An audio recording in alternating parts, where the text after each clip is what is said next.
شروع کرتا ہوں اللہ کے نام سے جو بڑا مہربان اور نہایت رحم کرنے والا ہے۔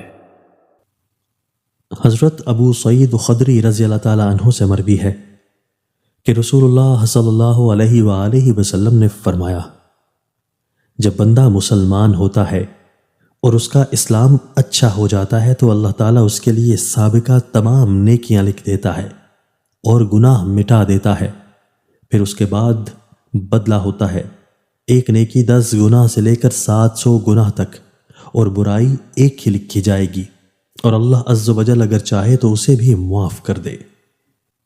سیدنا عبداللہ بن عمرو بن عاص رضی اللہ تعالیٰ عنہ بیان کرتے ہیں کہ رسول اللہ صلی اللہ علیہ وآلہ وسلم نے فرمایا، 2 خصلتیں ہیں جو ان پر محافظت کرے گا وہ اسے جنت میں داخل کر دیں گی۔ وہ 2 آسان تو ہیں لیکن عمل کرنے والے تھوڑے ہیں۔ لوگوں نے کہا، اے اللہ کے رسول وہ 2 ہیں کون سی؟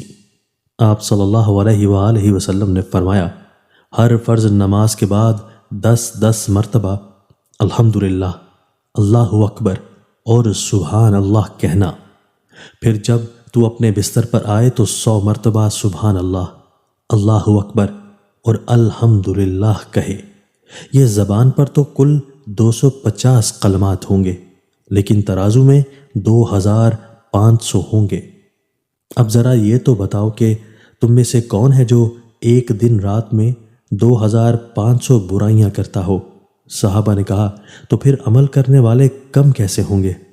آپ صلی اللہ علیہ وآلہ وسلم نے فرمایا، شیطان نماز میں ہی تمہارے پاس آ جاتا ہے اور ضروریات یاد کروانا شروع کر دیتا ہے، پس وہ سلام کے بعد فوراً کھڑا ہو جاتا ہے اور یہ کلمات کہہ نہیں پاتا۔ اسی طرح وہ رات کو سوتے وقت بھی آتا ہے اور اس ذکر سے پہلے ہی اسے سلا دیتا ہے، پس وہ یہ کلمات نہیں کہہ پاتا۔